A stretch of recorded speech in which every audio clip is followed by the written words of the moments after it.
Welcome back to the View with Vertex. Another special guest. They're all special guests, of course, but this one genuinely because long time customer of Vertex Training Consultancy.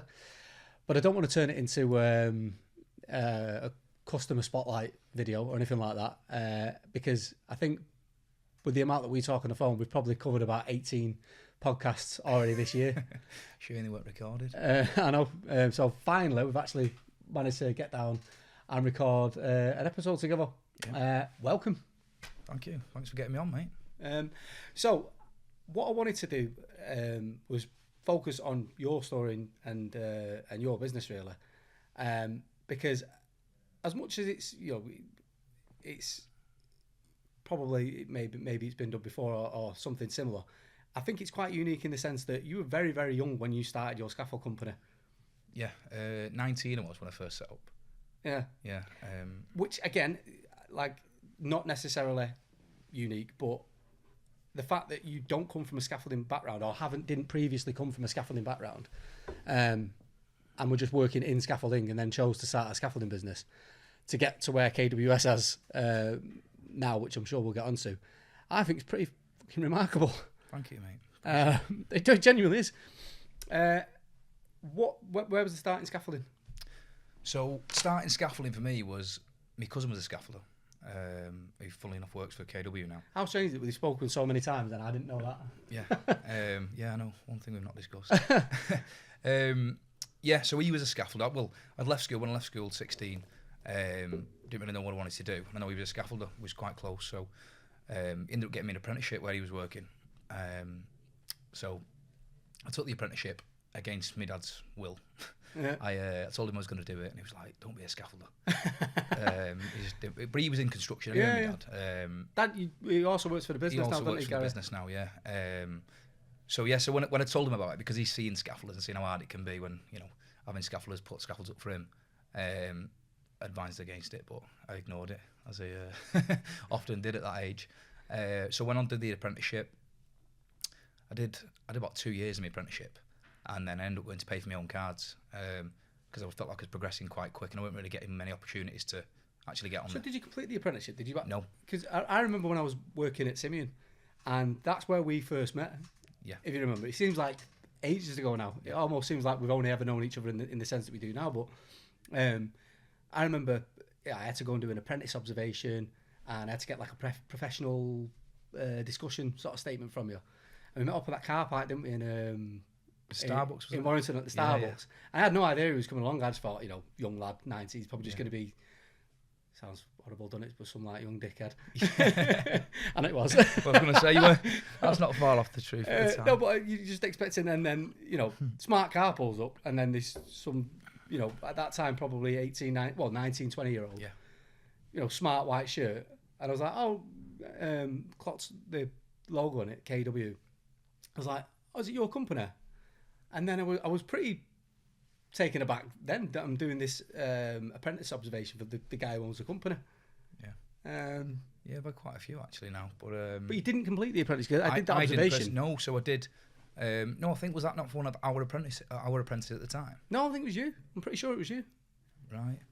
I think that was my part 2. That was when we met. That was my part 2. Ah, right. Okay, so it was for your MVQ. Yeah, so MVQ part 2, but that wasn't via any company. That was that I'd paid for myself. So what happened was I was doing. I think it was in the second year of my apprenticeship. Right. And I wanted to progress quicker. At the time, I was working for a company. I was doing just aluminium towers. They had two sides to the business. Yeah. One side would do aluminium towers. The other side would do tube. I think I know what you're talking about, yeah. The apprenticeship scheme was, to go on to do trainee and scaffolder card. And even though I was doing well with that side of the business, it wasn't aiding, it wasn't helping me towards me part 1 or part 2. So I ended up asking, can I go come off my apprenticeship and I'll pay for the card myself. So I ended up doing that. Once I'd done that, I ended up leaving that business and getting a job elsewhere. Tried a couple of other companies. Went for 3 or 4 companies, and then finally, when I was at the company, the last company I was at before I set up KW, when I was sort of 18, going on to 19, I knew I always wanted to have my own company anyway. Wasn't sure what it'd be. I didn't think I'd ever own a scaffolding company anyway, and I don't know what it was that prompted the decision, but one day I just decided I was going to get myself a van. Oh, tell a lie. I do remember what it was. So my dad was a builder. He was a builder for 30 years before he joined KW. And one weekend he'd asked me about scaffolding. Their company rarely had them that often because they was only doing like single story extensions and stuff. But he asked me, could we help him with the job? So I spoke to my boss at the time and asked him, could I hire some kit off him and do the job a weekend? He refused. He said no. So I thought, all right, maybe I'll get myself a little bit of kit. So I went and asked him, how often would they be using them, etc. And I ended up getting my own van. So I saved a bit of money up prior to that. Spent everything I had. And funnily enough, I bought it was Pletac metrics I bought at the time. Which I get, that's not a common decision either. I think most people, I mean, you started with, I'm guessing, a transit, right? So exactly, yeah. You hear the term transit bandit, and it's like, man, like everyone's got to start somewhere. And That's right. for a lot of people, it's a transit, and that's quite a normal thing to do. You beg, steal, and borrow. You find yourself a bit of kit, a vehicle. The vehicle's your yard at first, but it's unusual to get someone so early on go for system scaffolding. The reason behind that was because the company I was working for, again, they were similar in the fact that they did aluminium towers as one part of the business, and they also used Pletac. They didn't do the only tube and fitting they had was for things like ties and rakers, etc. It was mainly Pletac. First time I've ever seen or used any kind of system, but I realised how efficient it was, and I thought, I want to go with this because it's a lot quicker than when I have done tube in the past. I wanted to work with that. Purchased as much as I could afford with that at the time, and then quickly realised I couldn't organically grow. Yeah.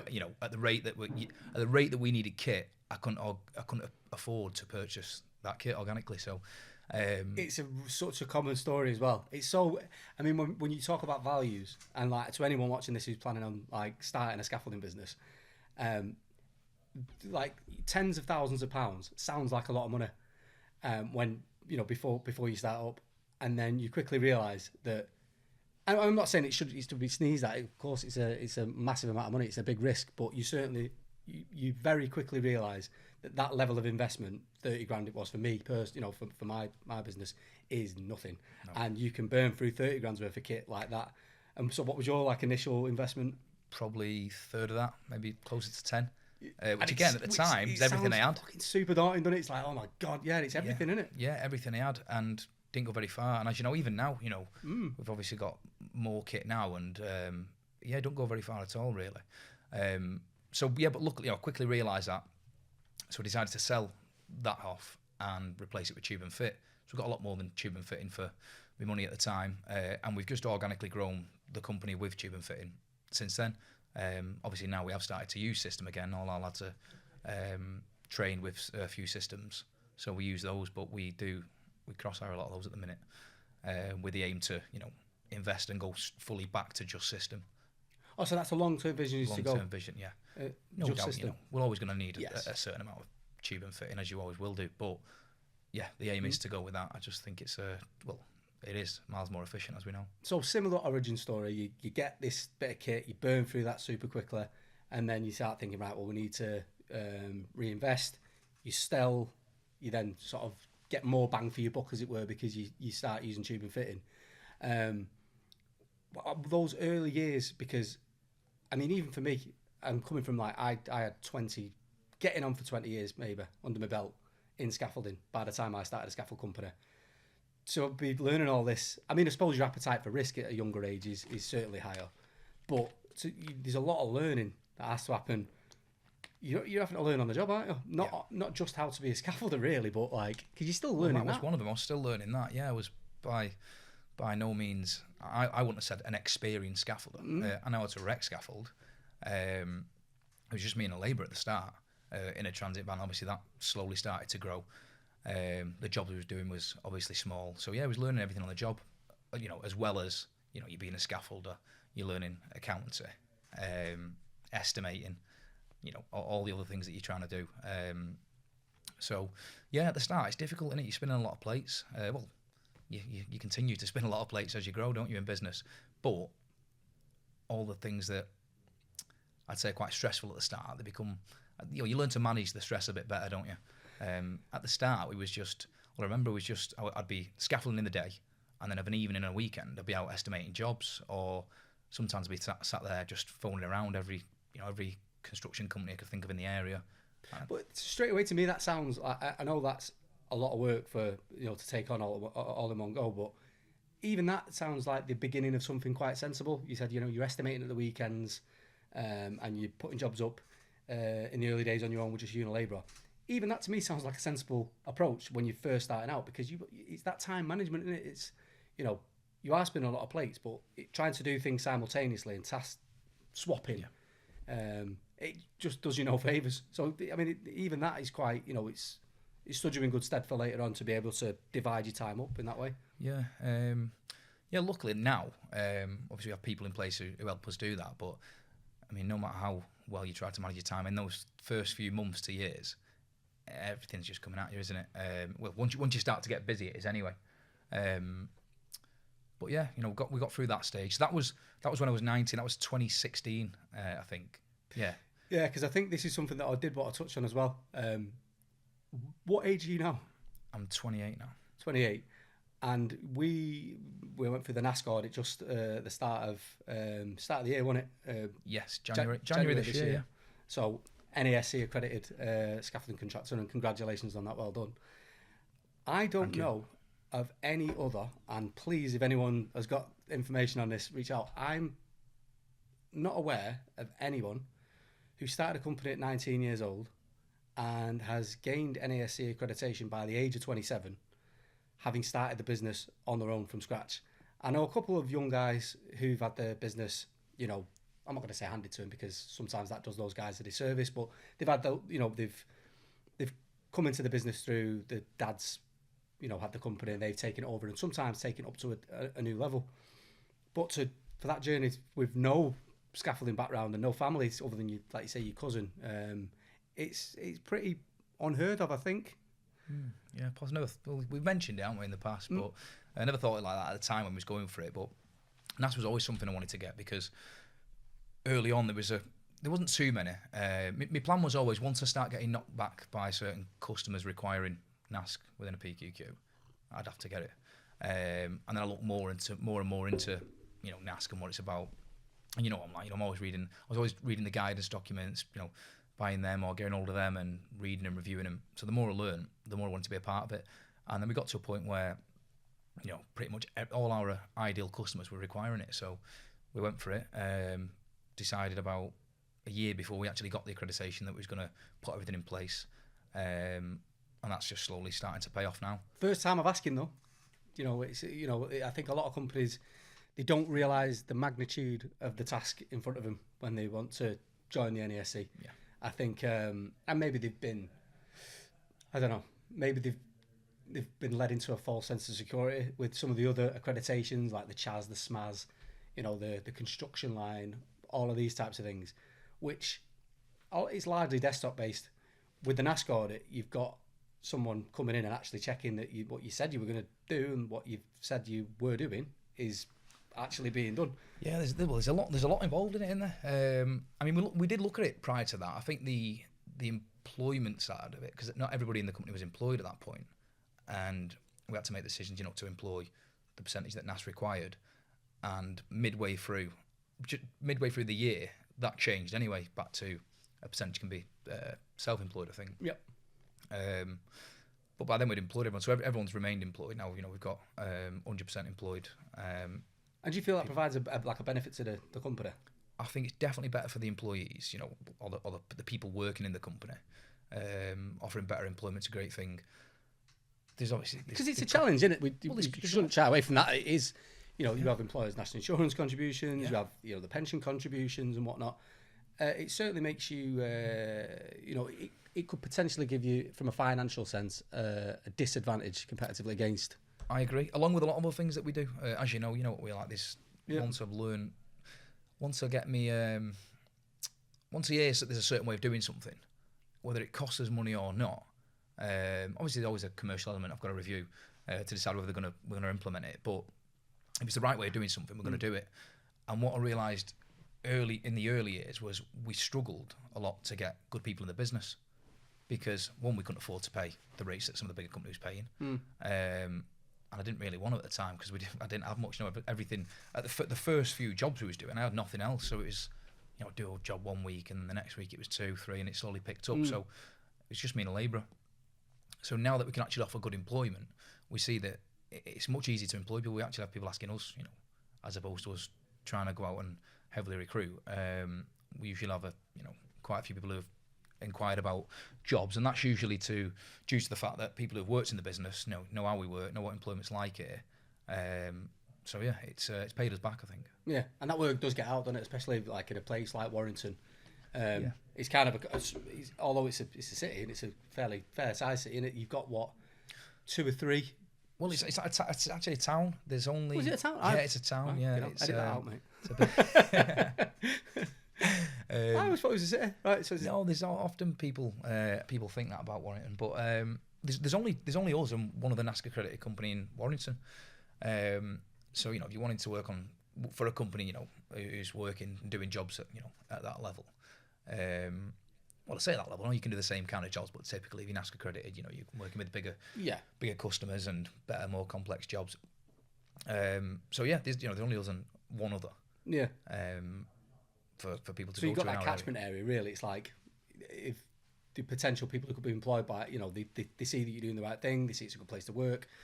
You'd say there's benefits to having people directly employed as opposed to. Yeah, I think so. Like I say, it costs more to employ people. You've got NI, and obviously that's increased and stuff. I mean, I suppose the reason why I'm asking it is like, what's always struck me about you is you will do things differently, and you will do things that are perhaps make it more expensive for you to do business, and it's hard, certainly for like small companies just starting up, or even some fairly well established companies. It's hard to sort of, and I'm an advocate for it as well. I try to explain, that you do have to invest in procedures, and you do have to invest in safety management systems, and have proper systems and processes in place. And I think those things can be expensive to embed and to implement, and you don't seem to shy away from it. Yeah, there's obviously there's a cost to it, and I did I thought about it a few times about employing people, but I did find that when a lot of people were self-employed in the business, there was a lot of them were less reliable, and a lot of the people who wanted to we wanted to get come and work, they wouldn't work for us unless they was offered employment, because they was offered employment somewhere else. Right. So that's another thing that we'd picked up on.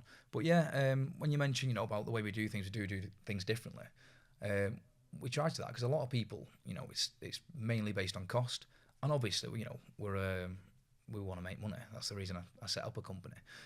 But as you start to make money, it slowly becomes more than that. We want to create long-lasting value, and at the start, I did have that, just the money mindset, and a lot of people, come and went.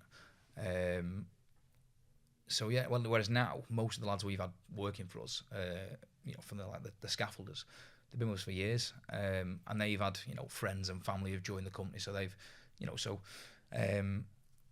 must. It's a good place to build a career. Exactly, yeah. It feels that way. We've had plenty of apprentices as well.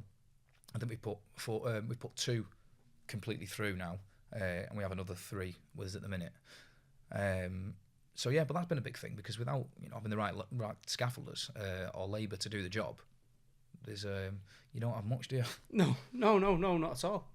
But yeah, it's interesting that to take the decision to do things more expensively, but just to get things done in your view the right way. You've also been someone who's not shied away from getting the right kind of advice and having the right people working in the background. Yeah, I found. Yeah, well, you've been one of them. I hope so. I was trying to plug myself. You've helped us massively. Like you say, from knowing you from the start, when at the very early years, you've been our health and safety consultant.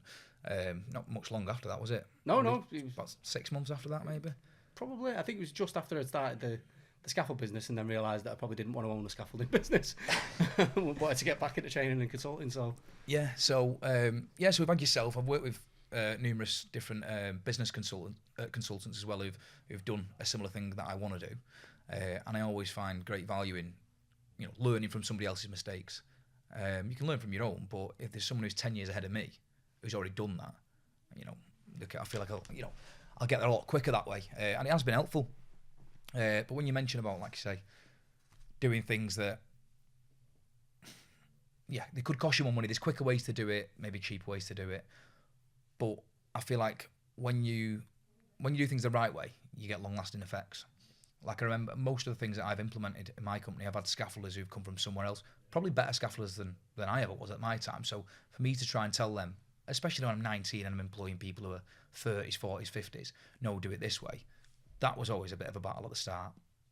And then, they're coming back with things, I've always done it this way.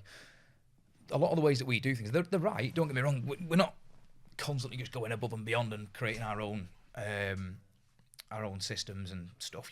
It's compliant, but a lot of people don't know it, whereas I'm constantly reading into NASC guidance documents and learning the right way, and once I've learned something, I can't stay away from it. Yeah, that's it. You know what I'm like. I'm always ringing you, aren't I? Saying, I've seen this, and I've probably got everyone's nerves, internal and external with stuff like that. But well, like Buckley's. Shout out to Buckley Design Solutions. Yeah. Well, like I say, designers, consultants, but you just want to know though, which is like, that's it. I think you've probably got customers like this yourself, and sometimes we spoke about this before, haven't we? Like the challenging customers, but they keep you sharp. You know what I mean? It's like, if you've got it too easy, and maybe it's a QS, maybe it's a customer, for a safety consultant or whatever, asking questions you haven't been asked before. You either grow or you learn. You either win or you learn. You either say, right, I can handle that, and that's how we solve that problem, or you think, actually, I probably need to go away and sharpen my tools a little bit and get better at what I do. So I think it's good to have challenging employees, challenging customers. I agree. Yeah, every challenge, it's an opportunity to raise the bar, isn't it? And I remember when it was actually a big pivotal moment for us. We was doing a job for a customer. I rang you on the job, actually. I remember being stood on the scaffold on the phone to you, actually. And what I thought at the time was a good scaffold. It looked the part.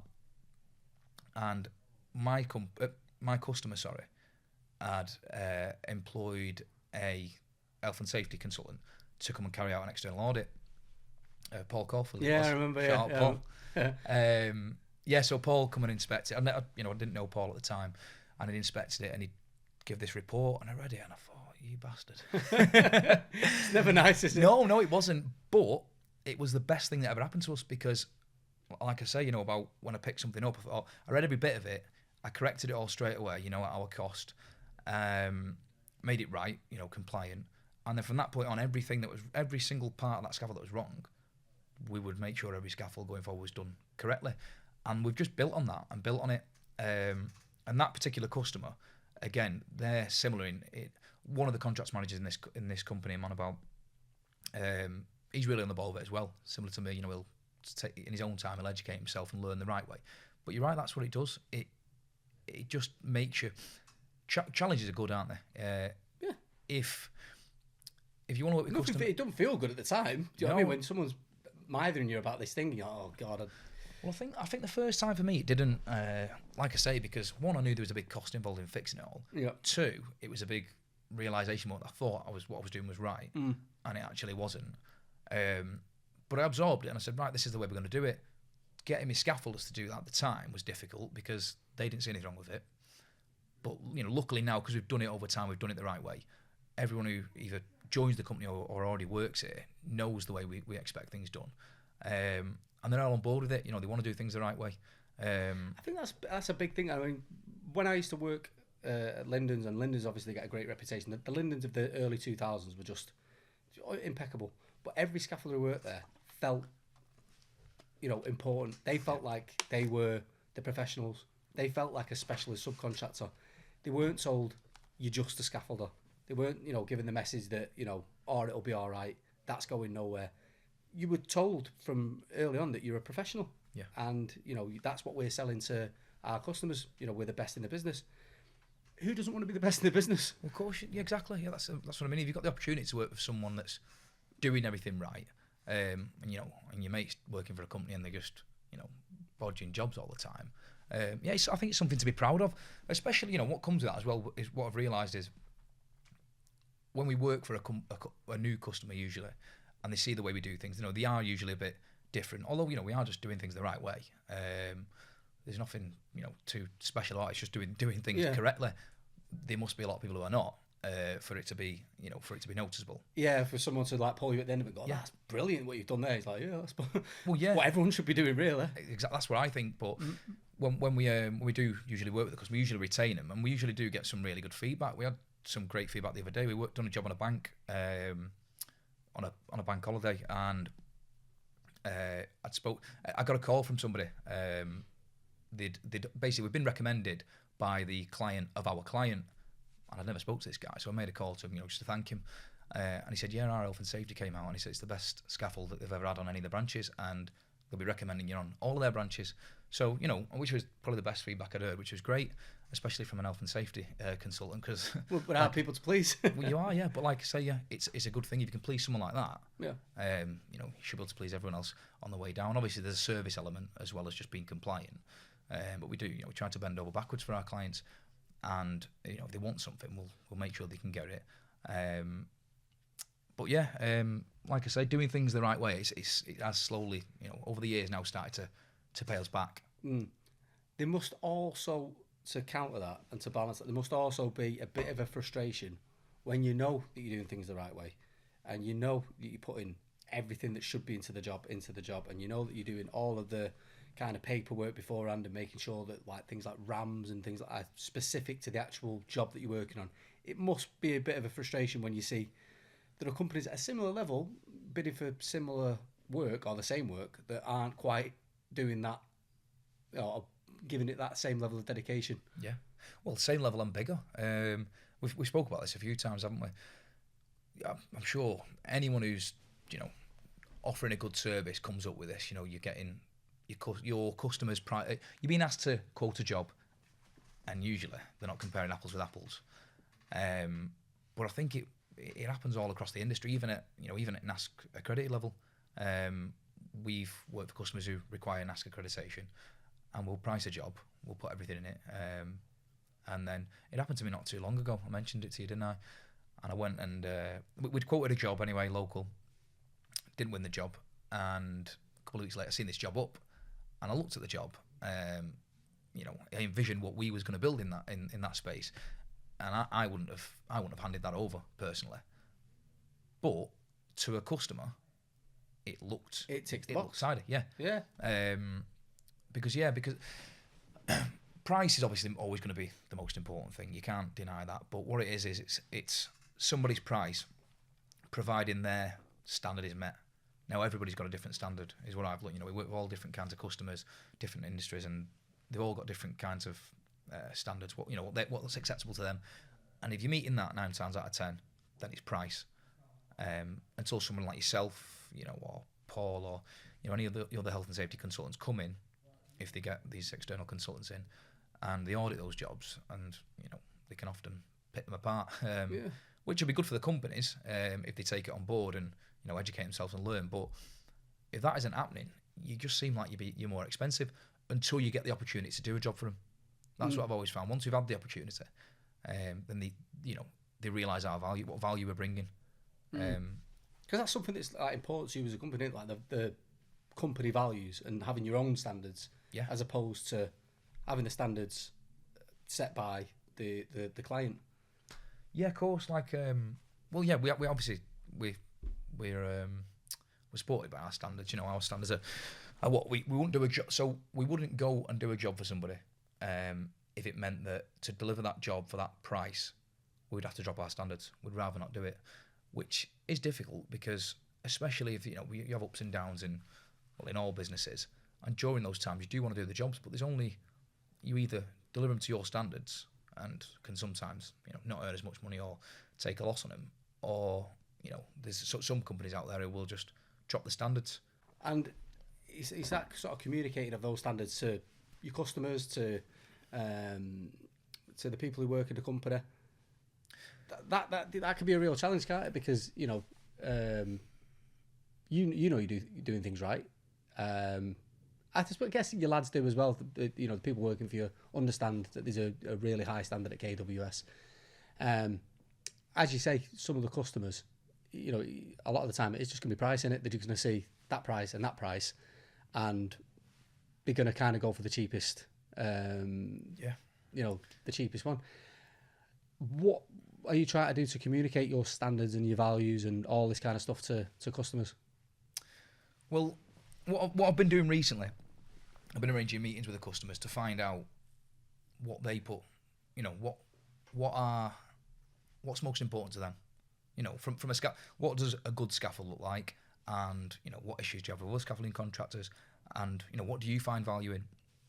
And what I've realised, I was in a way I was hoping that someone would be like, you know, it's price is not always the most important thing, but what I actually realised was, as long as their minimum standards met, price is the most important thing, and everyone's got a different standard. I think it's price and deliverability as well. I think and like reactiveness. I think from my experience with working with construction companies, they tend to want the reliability is a huge factor, and it's price in it. They want the job delivered at a competitive price, and they want you to turn up and actually do the job. And I think if you meet those two criteria, all the extra stuff that you're delivering, it's a difficult sell to explain to them why it's important. Yeah, I think so. And I think that's important, but I think that should go without saying. You know, when people say, "Oh, reliable, we're safe," and I'm like, you should be. That shouldn't be a USP. But yeah, once they've used our service, most of the time, they do realise the value in it. You know, just things down to like the communication, the documentation that we send, and we bend over backwards for our clients. You know what I mean? If a lot of the good stuff that we do is in the planning stage. You know, prior to putting a base plate on the ground, extracting a client brief properly. You know, going through, as opposed to just being sent a few details and sending a price, and once that job's won, then going, okay, you actually need this, and adding X, Y, and Z onto it. Yeah. We want to provide comprehensive prices. It allows us to put enough money in the job to do things safely, give my operations team the tools they need to deliver it, you know, efficiently, but also safely. Whereas, you know, you are often competing against people who they'll just, you know, they'll lowball the job, they'll win the job, and then all I think, like you just pointed out there, like I think some of them probably don't even realise they're doing it.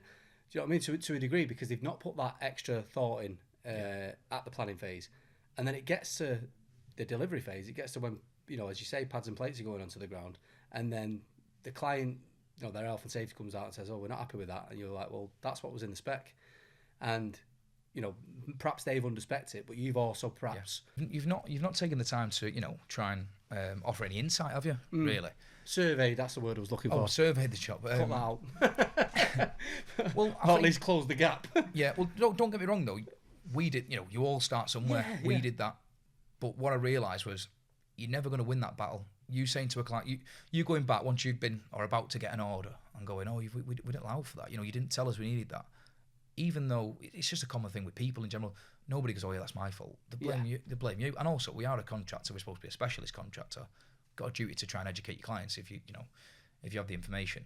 So since over the years, the more thing that has happened to us. So something will happen and we go, "Oh, we've not included that," and it'll either burn us because we'll just absorb it because we want to give the clients a good service and don't want to create that conflict if it's something we feel we could have done better. But the next time I price a job, then that'll get added to the client brief. So I'll ask, you know, "Do you need this?" And it's, you know, it's just really long these days, and it can seem long-winded. So what would be an example of that for someone who's probably just starting out, like something that you probably, if you could go back to the early days and explain, "Oh, you need to keep this in the, you need to make sure you're asking this question at the start." Well, there's loads. It depends how specific you want to get, but ours obviously start with the standard site details. Initially, it'll be, you know, vehicle access. You know, have you got enough width for the vehicle? Have you got a lay down area if you're using a HIAB? Or is there enough, you know, room to park the vehicle? How far away is that vehicle from the area of the works? They're the sort of the first few questions, and then obviously you've got all the specifics of, you know, the specifics of the job: length, width, height, number of boarded lifts, the loading, the inside board loading, any loading on additional platforms, types of access. You know, are you having a stair tower or external, you know, a ladder tower or internal ladder? Number of access points, location of access points. Can we tie to this building or is it listed? There's loads.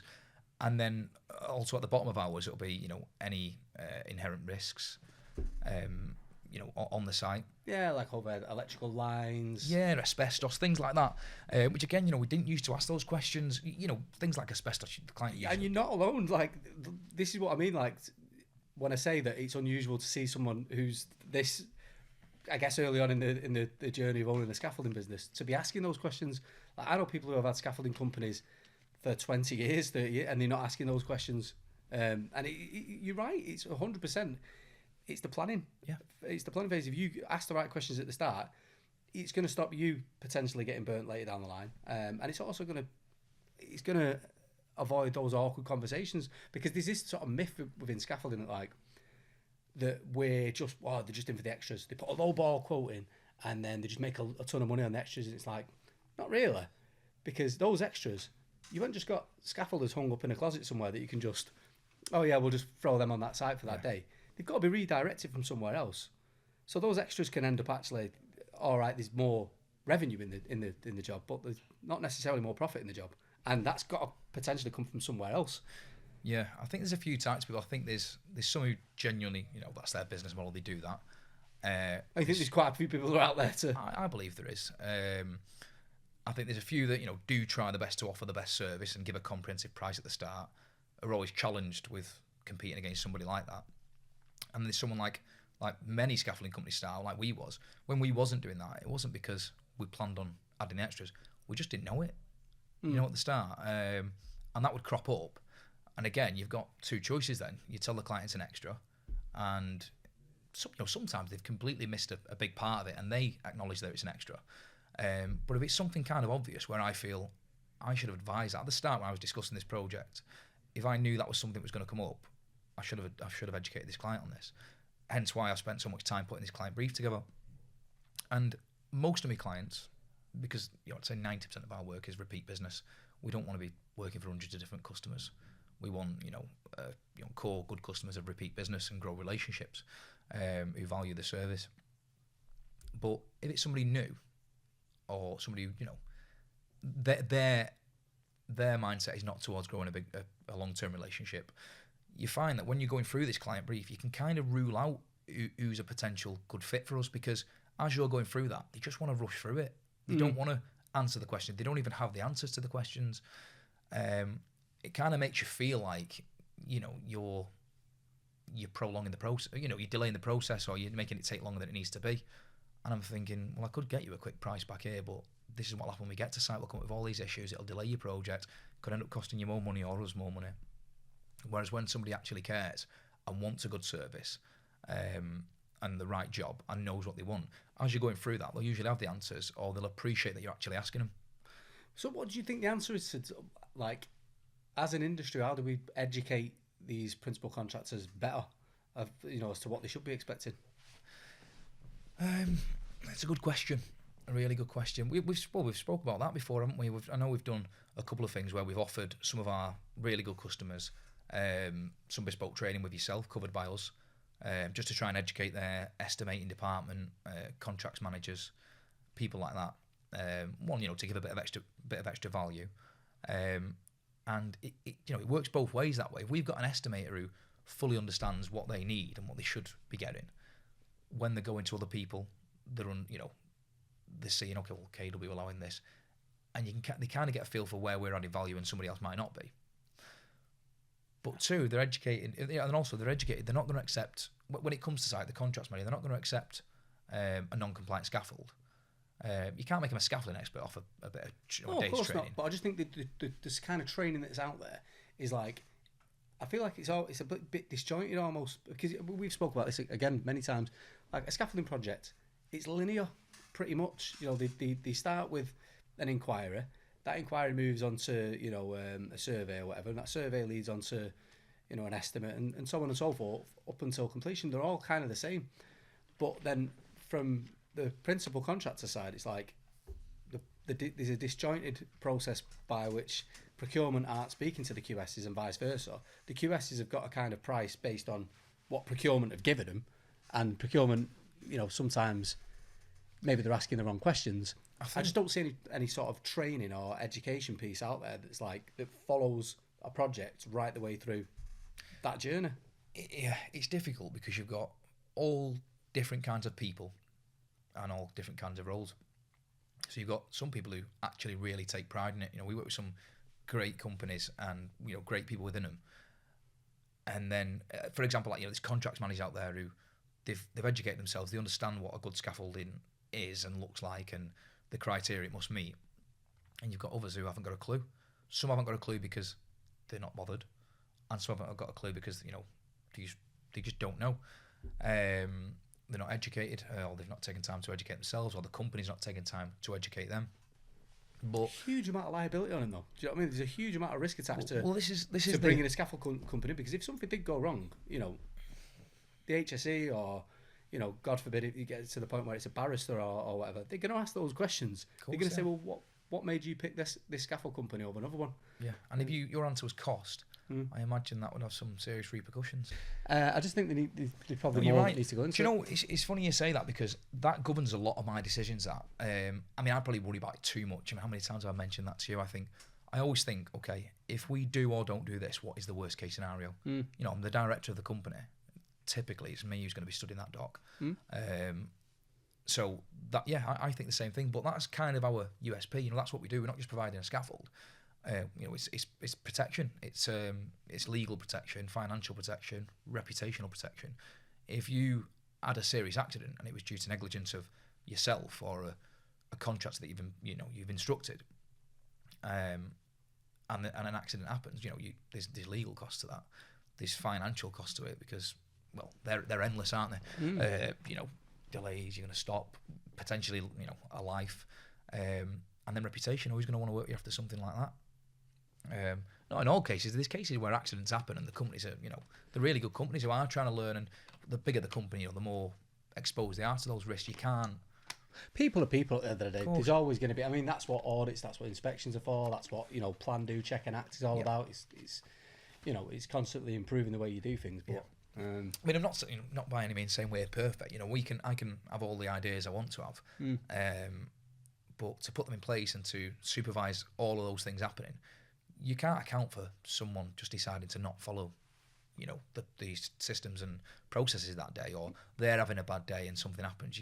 That's just out of your control. You've got your choice to clip on or not clip on. Every time you climb on a scaff step, you've got a choice to clip onto your back ledge or not. Exactly.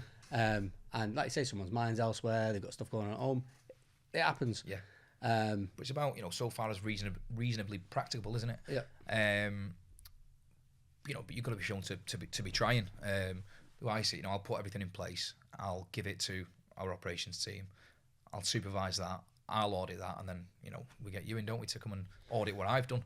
But at the start, and up until fairly recently, I was trying to micromanage everything.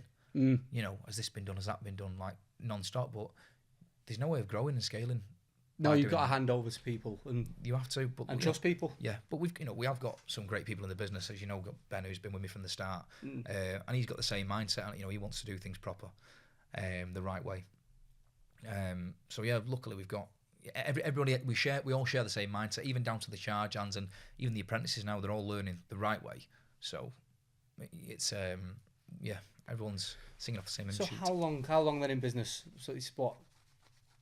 It's getting on for what, 9 years now, maybe. Yeah, 19 when I set up, 28 now. So yeah. Yeah. How many? What does the next 5 years look like? Next 10 years? What's the goals for KWS? The goals for KWS, well, continue to keep growing, scaling, adding value to our customers. We want repeat business, but just continue growing, adding more value, working with bigger, better companies, doing more. Like say creative jobs. We like the challenging jobs. If anyone wants to have a look, by the way, the website is the school at, was it Crossley? Crossley Heath, yeah. Crossley Heath. Yeah, it's some job. I think the mad part about that job is that from the external you look at it and the beam work and it's all in the AST brackets and it's cantilevered beam work off the walls and it all looks super impressive. But then inside those turrets, you've got some equally impressive stuff that nobody really ever gets to see. Yeah. It's all supported off the wall, isn't it? I think not. So the issue we had on that job was none of the scaffold could be refounded because it didn't have, it couldn't support the loads. So we tied all of the scaffold to the masonry and supported it that way. And then internally inside those turrets, we installed a bird cage, which is tied to each wall, to all 4 walls, sorry, from beams. Created a bird cage, which then prop in the purlins and the roof joist to allow us to put scaffold on the roof.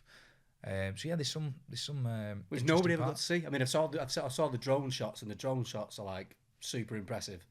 But the equally intricate stuff is just like hidden in those turrets. It'd make a really interesting case study, I think. Yeah, I mean that's something we're trying to focus on. Doing more of that stuff and showing what we actually do, on site as well as on completion. But a lot of our stuff has began to do more and more of these creative, challenging jobs, which our lads really enjoy as well. I mean, you think you get a little bit sick of just doing standard independence. Roof access, bit of edge protection. And to add to that, as you know, the majority of our stuff is usually in a sensitive or live environment. So a lot of that was built, whilst there was children in school. So we had the issue of, we was working above classrooms, so it was children getting moved from classroom to classroom to ensure we're not working above them. And then there's access, egress, site, site security. There's a lot of challenges there. Yeah, so tied in with, trying to erect everything the right way, supervise it.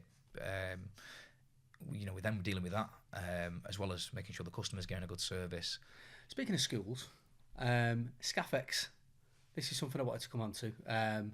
We're trying our best at the minute to get young people involved in scaffolding. There's apparently, there is, I think everybody recognises there's a talent problem, there's a skills shortage.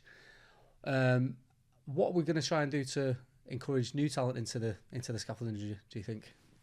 Scaffolding industry. Well, I think NASC have mentioned a few good things that they're going to do. Alongside with scissors and some of the training centres they've got to bring people in at an earlier stage. But we've had discussions, haven't we, about this coming up and coming Scaffex event, which we both attended, didn't we, last year? We had a good laugh there. It was interesting. So we're going to go again this year. But this year, I've been speaking to a friend of mine, and he's a teacher in a school. And the plan is, or what I'm looking to do, is to arrange some of his pupils to come and attend the Scaffex event, to see what scaffolding is all about, show them that it's not just scaffolding, out in the rain and whatever else. There's other options in the industry. Although it's still a great career, it's just one part of working outdoors in the UK. But things like that can put certain people off. But yeah, there's, like you say, there's manufacture, there's scaffolding design, there's health and safety consulting like you do for the industry. Yeah, there's training. There's so many different opportunities out there. But I think what I was speaking to Mark Collinson a week or so ago about how we bring people in, and I like sometimes even yourself. I think you're a great advertisement for the industry, what you can achieve in such a short space of time.